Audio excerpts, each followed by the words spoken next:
ભારે વરસાદની પરિસ્થિતિ વચ્ચે સુરેન્દ્રનગર જિલ્લાના પાટડી તાલુકાના કોચડા ગામ નજીક ખેતરના પાણીમાં ફસાયેલા લોકોને બચાવવા માટે પાટણ ફાયર બ્રિગેડે સમયસર પહોંચી સફળ રેસ્ક્યુ ઓપરેશન પાર પાડ્યું છે।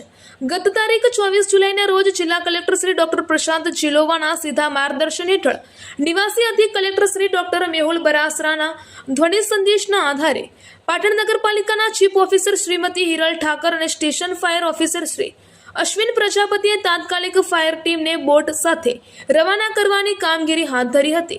આ કામગીરી માટે વિકાસ દેસાઈ, સંદીપ પાધરિયા, સેજસ ચૌહાણ, કૃણાલ ચૌધરી, કિશોરદાન ગઢવી અને રણજીત ઝાલા સહિત 4 ટ્રેની ઉમેદવારોની ટીમ રાત્રે આશરે 9 વાગે પાટણથી રવાના થઈ હતી। આ ટીમ આશરે 11 વાગે પાટડી પહોંચી હતી। સ્થળ પર પહોંચ્યા બાદ જાણવા મળ્યું હતું કે 7 થી 8 લોકો ખેતરના અંદાજે 1.5 કિલોમીટર અંદર પાણીથી ઘેરાયેલા હતા।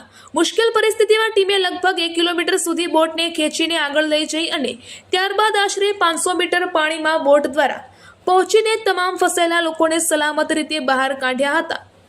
બચાવાયેલા લોકોને પાટડીના મામલતદારને સુપરત કરવામાં આવ્યા હતા। આ રેસ્ક્યુ ઓપરેશન રાત્રે આશરે 1 વાગ્યે શરૂ થઈ 2:30 વાગ્યાની આસપાસ સફળતાપૂર્વક પૂર્ણ થયું હતું।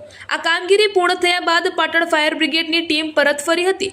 ઉલ્લેખનીય છે કે જિલ્લા કલેક્ટર શ્રી ડોક્ટર પ્રશાંત જીલોવાના માર્ગદર્શન હેઠળ પાટણ ફાયર શાખાની વધુ એક ટીમ બોટ પૂરગ્રસ્ત વિસ્તારમાં રાહત અને બચાવ કામગીરી માટે નવસારી જિલ્લામાં પણ રવાના કરવામાં આવી છે।